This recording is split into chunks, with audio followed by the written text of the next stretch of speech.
Hey there, welcome to the Mental Perk podcast. I'm Carla Hutcherson, licensed professional counselor. And I'm Brandy Mock, entrepreneur, author, and community leader. And we're here to talk about real people, real issues, and real talk.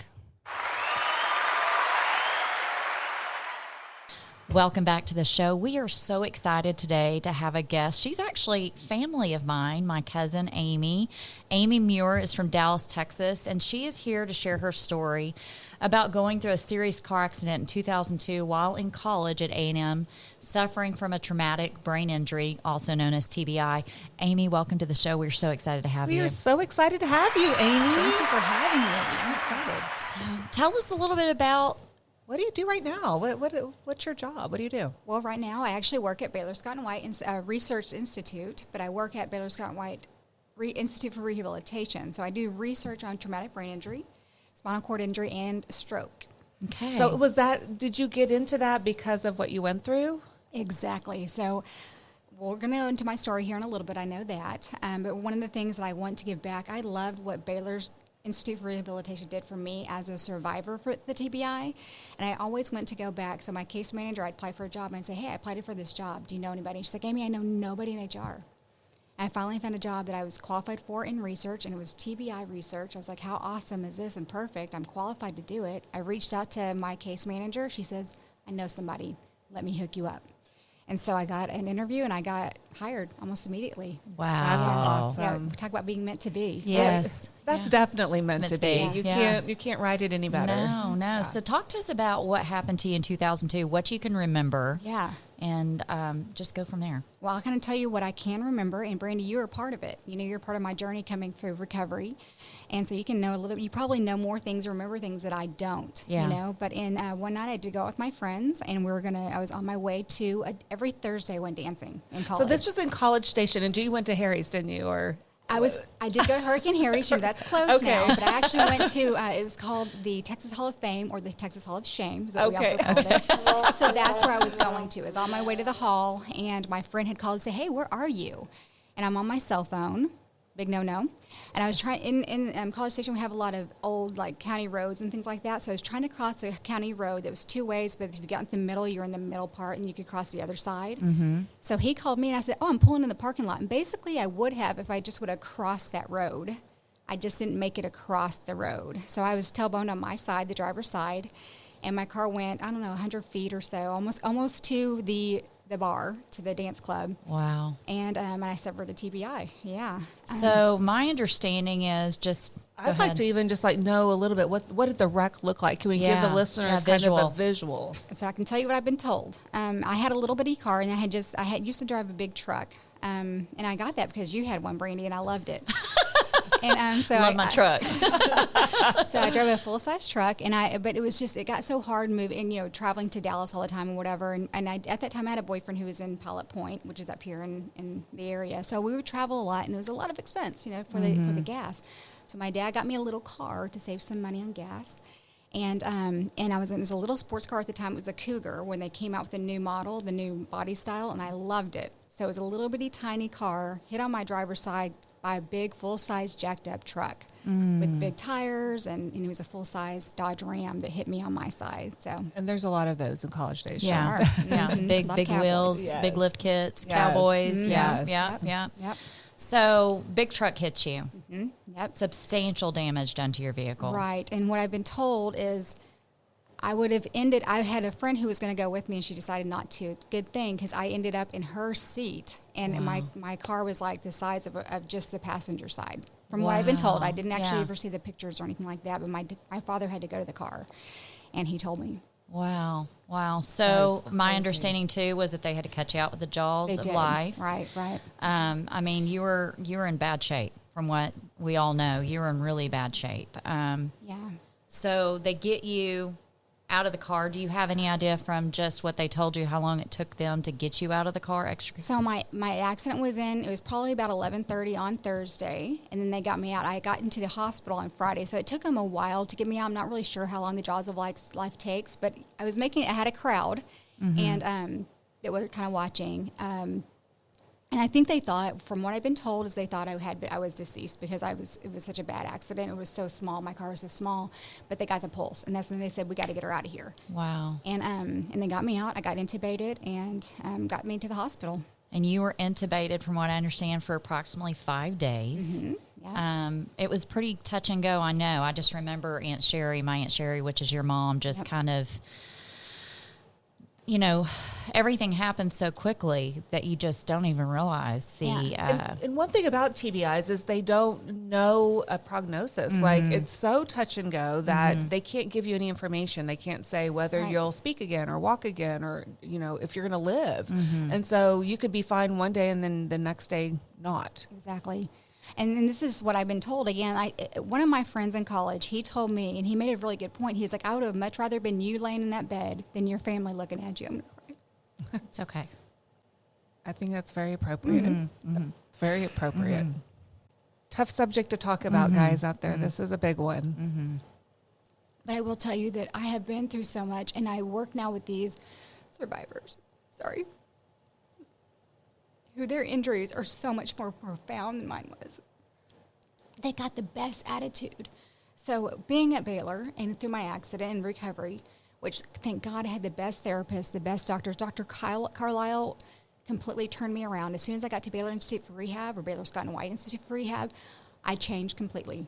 And Brandy, I don't know if you can remember, but I've been told I was kind of like a straight line level. That was just, mentally in the way I was acting.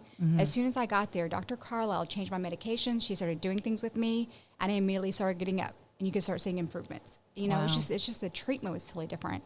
And so now, like I said, I want to get back to Baylor. I want to get to Baylor to work with these people that worked with me that were so awesome. And we have created a support group called Strive to Thrive. And it's for both patients and caregivers. And my mom is actually a part of it. And it has 3 parts. So one part is where you are buddied up with somebody else who's been through something similar, same kind of accidents, a TBI survivor to a TBI survivor or a caregiver to a caregiver to say, hey, have you done this? Just kind of be their support a little bit, which is awesome. The second part is every Monday we have either at 2 o'clock or 6:30, we have where we all get together and talk about different topics, and it's about recovery, what to expect, or things to expect to get you through the journey. Because you have somebody else who can walk that path with you. And Dr. Dubell, who took Dr. Carlisle's place at BSW, she calls it "we walk the walk." So we can talk to somebody else. I do too. Yeah. I do too. And the last part of it, so the third part of it is we do have an education sessions where the therapist and the Dr. Dubell talks about what to expect through recovery. Because that's something that you never know. Who's expecting this? And it's just, I think it's a great program. So if anybody is listening and they need a support group for TBI, caregiver or patient, we offer both. And it's just an amazing program. My mom's a part of it. She loves to hear the recovery. Y'all, like I said, my injury is nothing compared to some of these others, and they have the best attitudes. They're so touching. But I love that about you because you were in bad shape. I mean, I remember, that feeling you just can't get there quick enough to be there for your loved ones, your family. The outcome we didn't know. We didn't know if you're going to talk again. We didn't know if you're going to walk again. I do remember parts of your journey, not to make light of your situation, but you really were very funny coming out of this recovery and learning how to do things again because your little innocent brain was trying to figure out how to live again. And that is such a process. And I think what you just said was so important. Sometimes it takes another personality, another doctor that has either experienced it or open to trying to figure out, okay, how are we going to stimulate her brain in a way that other people might not have stimulated it to push her forward to where she's going to grow with her injury, right? So I do remember you getting to, I believe it was Baylor and Dallas, and just, Carla, if you could have seen all these very good-looking men lined up on the wall, and I'm like, who are you? I'm one of Amy's ex-boyfriends. Who are you? Amy's ex-boyfriend. Who are you? I'm a friend. Who are you? Amy's boyfriend. I mean, it was like, okay, are you single? Are you single? But she had a village of people around her that were just off the charts amazing, not knowing what was going to happen. And I think that's really important. I think it's important for Aimee to let us know what were the struggles, what were the things that you found that you had to relearn, and what did that look like for you? Well, you can imagine I'm in college, and I'm with all my friends who are graduating. It was supposed to be my last year at A&M, and because I was a fifth-year senior, I'm not going to lie. Lots of those out there. Some are on the 10-year plan. There is no shame in that. So I was supposed to graduate that August. The accident was in February, and I was supposed to graduate in August. Unfortunately, I did not. I was actually in the hospital. I was in rehab, outpatient rehab during that time. So when I went back, though, everybody was gone. Everybody was starting their lives. They were getting careers. They were having families, and I'm stuck in school, still trying to recover, or even going to go back to school. So when I was in the outpatient rehab, I said, I want to go back to A&M. I want my Aggie ring. I didn't care about the diploma necessarily. I wanted that Aggie ring, right? Of course. So that was partly one of the hardest things, too. And then when I did go back, I was all alone in a way. Yeah. And school was not easy. They had to put me in special programs. I had to get a lot of counseling, or not counseling, I'm sorry, tutors, because I just couldn't get it sometimes. I completely lost my math skills, which I wasn't good with math before. Imagine how bad I was afterwards, after the injury. And I really completely relearned my multiplication skills and all that good stuff. But I did have good support with my family and my friends who were around and just calling and checking on me. And it was, so that was a very difficult time, is the education system and having, the abilities that I lost through the injury, and having to regain that. Yeah, because we go back and look, and it says you were hospitalized from February until the end of April, and then discharged. You went into an inpatient rehab that lasted until August.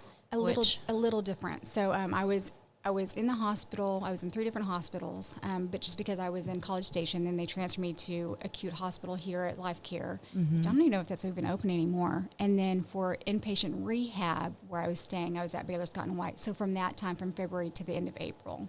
Okay. And I will tell you, too, with insurance, that now they no longer pay for those stays at hospitals anymore. I was very fortunate. I was able to stay that long and get the care that I got. Now insurance is 2 weeks, you're lucky. Wow. So it doesn't matter how traumatic. I mean, so you may have 5 months of recovery in the hospital, and insurance is just not going to cover it. So that's why a lot of the times that when I worked in research, I was enrolling patients, TBI patients, you look at them, you're like, oh my gosh, they're only getting 2 weeks of stay. But a lot of it has to do with insurance and what they will pay for the hospital. I think that Baylor will maybe work with you a little bit. That's why I said Baylor's such a great place. I'm kind of advocating for them right now, not intent, but it's insurance and payments a big thing for recovery for patients. So what do you remember going through the process? I mean, I know you don't remember a lot of the obviously the inpatient in the hospital, but then going to rehab, do you recall certain snippets of what you had to learn again? My understanding, you couldn't talk. You had to learn how to talk again. You had to learn how to walk again. Right. Everything. And when I was talking, I talked very quickly, or you can't remember words. It's called aphasia, I believe, and I hope I'm saying that correctly. But there are certain words I couldn't remember. I could describe things as much as I could, and you had to figure it out. So Angela, my sister, was so good at understanding what I was trying to say. When they were telling me about my accident, which I couldn't remember from day to day while I was in the hospital, which I kept asking, why am I here? Get me out of here. Wow. My sister, she would tell me, or they would tell me what happened. And I said, no, that's not what happened. And I'd kind of acted out, and she figured out what I was saying. So apparently what we think is whenever I had my injury, I said, no, shaking my head. I said it was doing this. I just kept doing my hand like something was blinking. Flashing. Yes. And my sister started asking me questions, and we believed what I was trying to say. And I don't remember this at all, but maybe at that time I thought he was going to turn right and I could go, but he didn't turn, so I went in front of him. Okay. So the blinking was, I thought he had a blinker on. He was going to turn. My sister figured that out because I would act things out a lot, describe different things because I couldn't remember words. The walking part, I know I had to have a belt around my waist a lot. Somebody was always holding on to me. Just because you've been in the hospital, you've been in bed for so long, you don't have that strength anymore. But I recovered very quickly. I'm very fortunate in my recovery, for sure, because like I said, I wasn't nearly as severe as some of the other patients that we see. And of course, the care, though. I mean, the therapists that they have that I worked with were amazing. Yeah. So do you remember times of getting frustrated when they're doing rehab with you on learning how to talk? And I know that there's a lot of many escape attempts that you made. I remember you being stuck in a mesh cage. From what y'all don't know about Aimee, obviously, she's a strong-willed. Oh, yeah. Very, very strong-willed, tiny little beautiful thing. Yeah, but she's going to do what she needs to do, right? And so I do remember walking in one day in this mesh cage, and I recall, from family members saying that you got a phone somehow, kept trying to call Mom and say, Mom, come get me, Mommy. You're saying things that you probably wouldn't say to her because she's not used to that. Mm-hmm. Mom not really understanding who was calling her at first and then figuring it out, but then finding out that once you got a hold of that phone, you're making calls to get anybody you could to get you out of there. Including 911. Yeah, because she did call 911. And that was actually at Life Care when I called 911. And so they somehow, they can tell that she's calling from a hospital, you have a patient here or whatever, and they figured out it was me.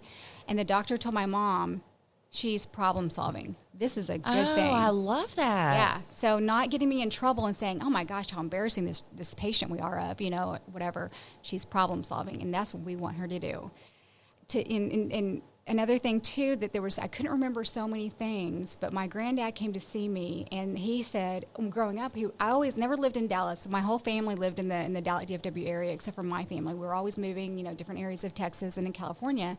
And my granddad would always say, my grandmother would always say, love you longer than that road is out there. And we grew up saying that. Yes, we did. And so he came in, and I said that to him. And my Uncle Jim said, she's going to be okay. Oh, that's wow. pretty amazing. And that just really sparked something for me. So you talk about the memory loss. Do you have all your memories back? I do. Okay. Yes. Now, I will tell you, after my injury, my friends took me to a party. Katie and David Ramsey took me to a party, and I did have somebody who came up to me who I knew in college, and I saw her when she'd come to visit all the time, and she said, hey, Aimee, how are you? And I'd be like, I had no idea who she was. And when people come to visit me in the hospital, I didn't remember my cousin Amber and her husband at the time. I went to their wedding the summer before. I called them bride and groom because I couldn't remember their names. But you knew they were married. Somehow you knew they were bride and groom. Certain things like that. But now I have all of that back, and I do remember all of it now. At the time, though, I didn't. It's called post-traumatic amnesia, PTA. So I was able to get that all back. And I think I was probably in PTA for a little bit of time because I don't remember anything. I don't remember discharging from Baylor, but I remember a little bitty tiny bit of it, Well, and I would say from the therapist side, it's almost a blessing not remembering some of that stuff, I would agree. right? I would agree because we talk about PTSD. Do you feel like you have any symptoms from PTSD because of the amnesia? I'm so lucky that driving a car, being in cars does not bother me at all. However, I am very scared now when other people are driving. Okay. Mm-hmm. And so I'm like, oh my gosh. And that, too, I don't know if it's because of my injury, or it's because of all the cases I've read through Baylor enrolling patients. The small things, it can happen just like that. And I hope y'all did hear me snap. Yeah. It can happen so quickly and in the slightest thing. And these people, these patients, everybody, the smallest thing can hurt you. So you be careful behind the wheel, y'all. That can be a deadly machine. Don't use your cell phone. Whatever it is, it can wait till you park. It can wait till you stop that car. Well, because you think about 2002, I don't even know that hands-free was even existing then. Right, so obviously we've taken major steps to make it safer, but it's still that looking down, looking up, it can be a distraction. So totally be mindful of that because you could be causing the next accident. Yep. Or be a part of one. Or even just messing with your radio or doing things in your car. Be vigilant. Watch. Yeah. Just be so careful because these things just happen like in a split second like you're talking about. So you went through all this rehab. It was, I do have to tell a funny story. Because we love funny stories. This one right here never left me. I remember it was around the holidays. I want to say Easter. It might not have been. It couldn't have been. Might have been. Do you have amnesia, Brandy? I am. Aimee. Brain injury? Yeah. It's called old age, Aimee. But I remember going to, and I'll never forget this because I told this story the other day because I'm a pretty crafty person. I love doing crafts. And I remember going to one of her therapy sessions, and part of the therapy session was it was the little cotton balls and putting little bunny ears on it and like a chicken. It was real simple stuff. And I remember looking at Aimee, and Amy's trying to figure it out. And I'm like, I have no brain trauma at all, and I can't even put this together myself. So how do they expect a person that's trying to get better put it together, because it was not easy. So they really test your brain. They really push you to the limit to make sure. And that was a small thing. What other things do you remember going through that kind of pushed you? Okay, that's a great question, Brady. And this is something that I hope that if anybody knows somebody who has a recent traumatic brain injury or is in recovery, my friends and my family were there every day playing games with me. They were testing my brain. If I couldn't remember a word, my mom wouldn't tell me, oh, this is what you're saying. She would make me work at it. Good. So that's one of the things. Don't be their support, but don't do things for them. Make them work at it. And that's one of the biggest things, though. Every day I was playing games. Every day my sister was over, my friends were playing boggles and just different things to test that brain, get me going, and playing dominoes. I love that. Math. Skip Bow. Remember Skip Bow? Skip Bow. Yeah. Where you have to use your brain. Yeah. Don't just let them sit there and give them 5 months and let them just lay there and they'll recover. They're not. You keep them going. You keep them stimulated. Yep. So, and then another thing too, I've heard, and I know we've had it just because in our family history, right? TBIs can also cause anger issues. Can cause you to have a short fuse, a temper. Did you experience any of that? I have heard I did. Yes. Okay. Oh yes, I know that. From what I've been told, I have yelled and. In the hospital, I was yelling. Okay. Oh my gosh. I think that Life Care wanted to get me off the floor or out of the hospital as soon as possible.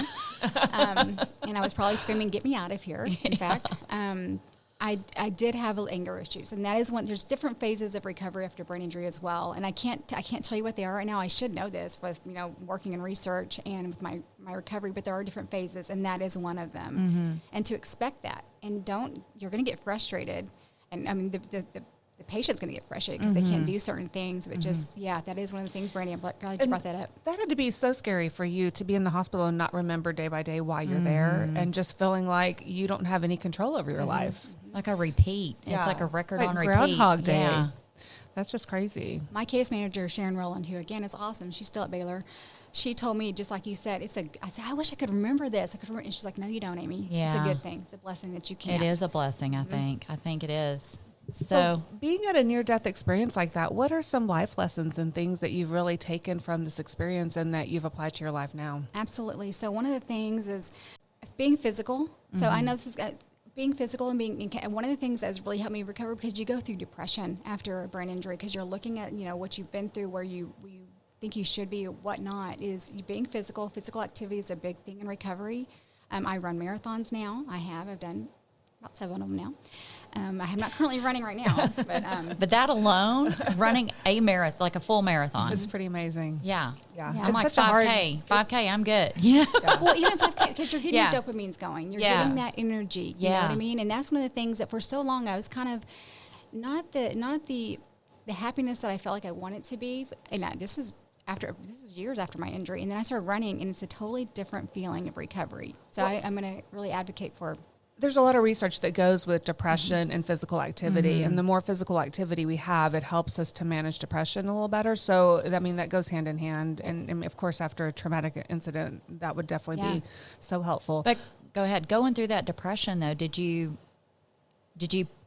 automatically go, oh, this is probably residual from the injury? Yeah, because that's one of the biggest things. And I think that anybody who's had a brain injury is going to be put on something for depression or anxiety. I'm still on anxiety medication. I had anxiety, though, before my injury. So this is just kind of the person that I am. And so I am going to be an advocate for somebody finding the right program for you to deal with the depression or the anxiety that you might be experiencing, because it can hold you down, right? And we don't want that. We want you to continue growing and getting better. So find the right program for you, the right medication, the right therapist, the right support group, Strive to Thrive, things like that. Finding the right people around you and putting the right people around you. I do these follow-up calls with these patients from 15, 20 years after their injury. I did one yesterday. I can't say his name, but oh my gosh, such an amazing story and how happy he's doing. And he is physically disabled now, but he has got the best attitude, you know, and you hear certain people complain about things and you're like, what do you have to complain about? Yeah. You know, like it puts everything into perspective. How close things can be and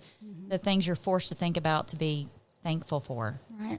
But you look at it and you say, I'm going through something so tough, but this person, theirs is even tougher and they're making it, so I can make it. Yes. I mean, that in itself is a coping skill, just to be able to make that positive comparison. Exactly. And still I have been through something similar to them. It wasn't as bad, look how good they're doing, and look how excited they are, and look, they have the best attitude. Yeah. Yeah. It motivates you, but it also motivates them. And also, too, so this, I think tragedy into triumph. I love it. Hits you pretty good. It says a lot about you, Aimee, because I think you could have gone any direction. You could have taken any path. You could have stopped, right? You chose. It's a choice. And I think Carla's good about telling her it's a choice. Her therapy is, it's a choice. You can either get out of this and continue to work on yourself, or you can just stay idle, right? You chose not to. And because of that, it's opened up the door for you to work where you were a patient at, correct? Mm-hmm. Right. And so tell us a little bit about what it's like working with these patients. And I mean, you're so humbled by the situation, and you're like, it really wasn't that bad. Well, yeah, it was stinking bad. I remember it was really bad. But the fact you might that be downplaying your situation I think you a little are, bit. But that's the part that she doesn't remember, Yes, right? yes. Right. So, but talk to us about what you get to give back now. We're going to go into something else you got to give back on. Yeah. But what you got to give back to what you get to give back to these other patients, even your mom being involved like she is now, the hope you're giving to families that when, because I can say, seeing your situation when we first saw it, we didn't know what to expect. And I think you have to really look at the fact that you got another chance at life. Yeah. And you chose to make something bigger and better out of your experience. No matter the obstacles, because going back to school alone had to have been so traumatic and stressful. Not having your safety net of friends around you, you chose to push through that, no matter how tough it was. And then you went into what you're doing now. Talk to us about what you do now. Well, like I said, I had such good treatment at Baylor. And when I went back to A&M, I did have a few friends that were still there. Some of I called them my brothers. They were my guy friends in high school that we've still Were been. they the ones on the wall in the hospital? No, Oh. I'd never dated any of these guys. They're literally like my brothers. Okay. Yeah, we're very close still to this day. But it was difficult going back to school because my best girlfriends weren't there necessarily. And just having to like I said, relearning and going to school and all that kind of stuff, it was difficult. But there's a drive that you have, and that was one thing I always had a drive. I wanted that Aggie ring. That's one thing for sure. That Aggie ring, y'all. Did you celebrate with the ring dunk? I did. I know you did. I know you did. Those guy friends I was telling you. I was the only girl of the four of us who did it together. And I did. That's I dunked awesome. my ring. But then just knowing what I went through, and then wanting to support other people. That's one of the biggest reasons why I think I went to be at Baylor, because I want to work with others who have been through something I had, and we have something called every quarter. It used to be every quarter, it's a little less often, called Friends of Hope. And I would be buddied up with another individual, and it's so much fun to get them motivated and to smile and laugh. That's the best feeling ever, And if I could do that every day, it'd be great. So that's kind of doing the research position. Like I said, it kind of fell in my lap. I was looking, and then finally I got it. And so the recovery, and I had been working in sales and marketing for a good 10 years or so before I even got into, I'm totally off of my years right now, but I was doing sales and marketing for a long time before I got into Baylor and working in research and TBI or medical at all. And things happen for a reason. That's one of the biggest things. And I know that my family's, and I'm not trying to be a Bible beater, I'm not, but there's faith has a lot to do with it as well. I've grown more into my faith. I still ask a lot of questions when it comes to that, but I do have to, rely a lot on asking for prayer, and that's one of the things too that I had in my recovery is I had a lot of prayer. So. And prayer does work. It does work. We work. saw it work. I mean, yeah. I've seen it in my own life. So yes, definitely. Yeah. So you're able to work with these patients. You're able to talk to these family members and say, I just kind of want to know, what's the reaction when some of these people don't know that you've actually taken that journey yourself? Are they surprised? Are they comforted? Do you see an instant response from them going, because you know as well as I do, when you go to the doctor, sometimes there's something traumatic. You don't want to hear someone go, oh, they're going to be okay, because they know that they've not been in that position. But you're able to give that comfort and go, hey, I've been there. I've been that testament. Right. How do they respond? I think it's hope. It gives them a hope that they have a little bit of hope, that they have a little bit of encouragement. Because one of my fellow survivors, Patty Foster, she's got an amazing story, you guys. Oh my gosh. We'll have to get her on the show. Yes. Yeah, I know she'd love it too. And her and her friend Dina Adams, they have something called Hope After Brain Injury, HABI. And it's an amazing support group as well. But Patty says the way she describes brain injury, it's an invisible injury. You know, you can look at me and you have no idea. I have a few facial lacerations and different things like that, but you can't tell by talking to me that I ever went through this, right? And so that's why sometimes it's nice to talk and be like, I have been there. And we're going to work on it. You're going to work on it, and you're going to see the improvement from week to week, month to month, year to year. So now, do you get to work with these patients from start to finish? I do not. Okay. I can kind of see their progression if they're admitted, and I don't as much anymore because I'm not as patient facing like I used to. I've kind of been promoted to a different level now, but I am part of the Strive to Throw program, like I said, and sometimes I do follow-up calls with it to help out one of our associates, do her because she can't reach them. I'll try them on the Saturday or something like that. I can get them. So you can hear their journey, and it is an amazing story, and that's just sometimes. You do hear the people who are not motivated and who are so down, and that is a difficult thing too, to hear. I'm like, I wish I could get in your brain. I wish I could help you and tell you that you can do this. Yeah. But I need something to do. Yeah. Please do. Please do. I would love to encourage them to those next steps. And we get back to that question that how did this change your life in a way? Then how do you use it? How do you make meaning out of the life that you got back? I think you have a great story to tell there too. Oh yeah, it just cold chills. But I want you to tell them, and let's not sprinkle sugar on this one because listen, that's a big deal what you did. But it was during COVID. Out of all things, yes. Carla, it was during COVID. So that crazy time. Yeah. So talk to us about what you did. Okay. Well, in my time, I did have some depression. So in the depression, I did wonder, why did I survive this accident? Why did I survive? Because it's so hard right now. And I had a cousin. We have a cousin who was going through kidney failure, and she needed a kidney. I had two. She needed one. And so I said, I'm going to go get tested. And during COVID, I went and got tested. I was almost a perfect match. So in 2020, I donated my kidney to our cousin Amber, and she has two kids, two little girls. I don't have two little girls. I have a cat. So and I was in such good shape physically, and I mean. I only needed that one kidney. And so she had it, and she's doing great now. It's her second transplant, second kidney transplant. But I can tell you the shock of getting pictures the next day after having the transplant. These girls are like walking down the hallway with their IV pole, and I'm like, what the heck? And now is Amber coming in my room saying, come on, Aimee, got to go for a walk. I'm like, oh, Amber, I just want to sleep.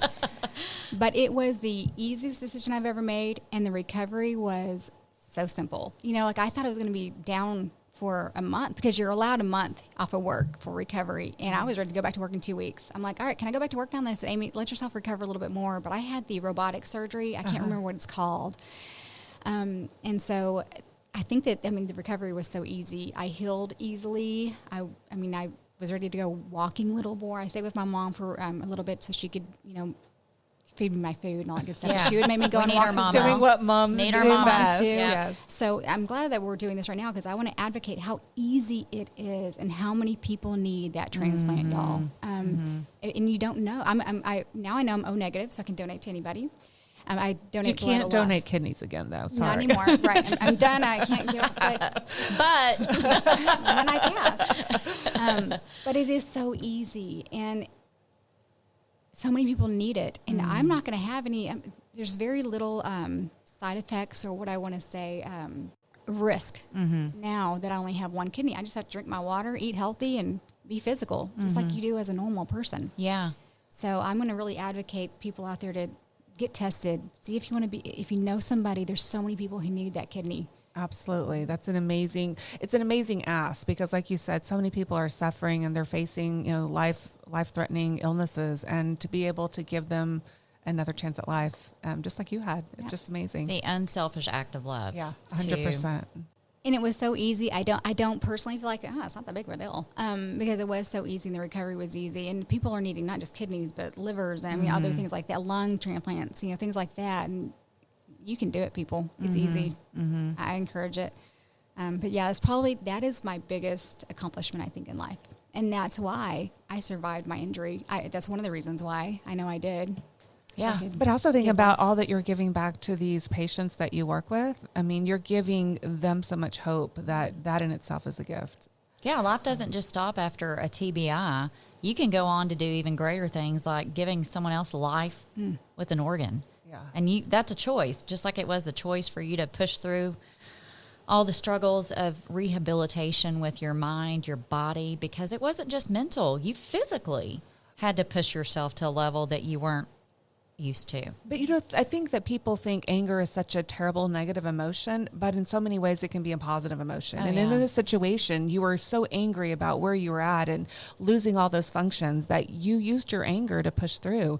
And that's really what gave you the drive. That's a good point. Yeah. I never thought about it like that. Mm-hmm. So I think that, anger gets a bad rap sometimes. It does. It's misused. It's okay. It's not the feeling, it's the actions that are the bad part, right? So yeah.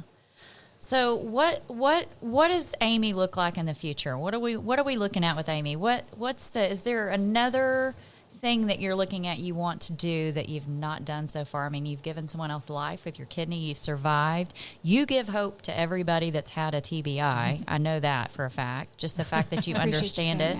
You do. You do, because you're on a level with them, they understand we can't. I've seen it with you, but I don't. And you're showing that going through a challenge it. doesn't mean your life's over. Yeah. Going through a challenge just means it's a challenge. It's a roadblock, but you can get past it. Yeah, and it's okay to be angry on the days you don't want to get up and do things. It's okay to cry. It's okay to get frustrated, but you're reminding them because you took that walk with them.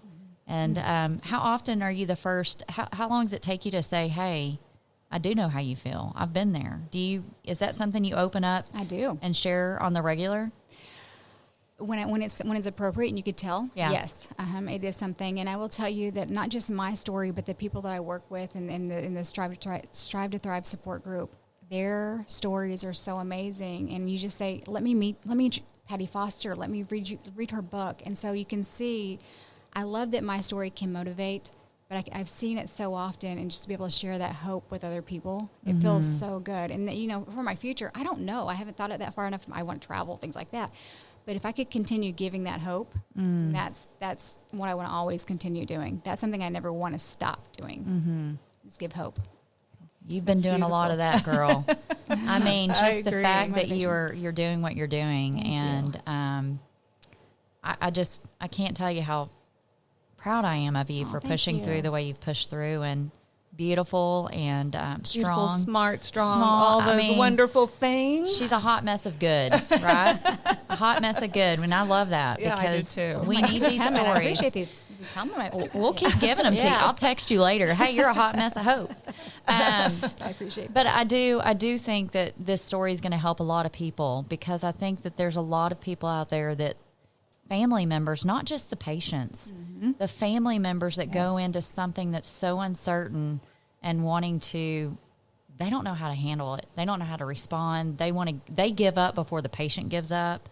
And I think it's so important that you're reminding them, don't stop. And that your mom's involved, and she's reminding patients' family members, don't give up. And I think it's important to take that same message, even if it's not TBI, it's some other really big challenge that you're doing. Hang in there, work through it. Find the courage somewhere within to keep pushing through, because there is so much life on the other side. Exactly right. Yeah. Well, we are so thankful that you came onto the show and that you shared so your story. Much, Aimee. We're so glad you came by. We'll be sending, of course, a beautiful picture of her, so you get a visual of what she looks like. But we're just thankful. Is there anything else you want to plug in for anybody to hear? Don't give up hope. Keep trying. You can accomplish all things. So, and I appreciate y'all giving me the time to give this and kind of give the plug on how easy it is to donate. And look into it. Yeah. Do it. And we will hashtag donation organizations. Yeah, for sure. For sure. Thank you so much for being a guest on our show. Thank you. All right. If you or anyone you know is struggling with any mental health issues, we want you to reach out to a friend, a trusted family member, somebody you trust. We want you to get connected with a professional. If you are having self-harm thoughts or suicidal thoughts, we want you to get immediate help. Dial 911, go to the nearest ER, or you can call the National Suicide Hotline at 988. We at Mental Perk want you to know you're worthy. We're in this together.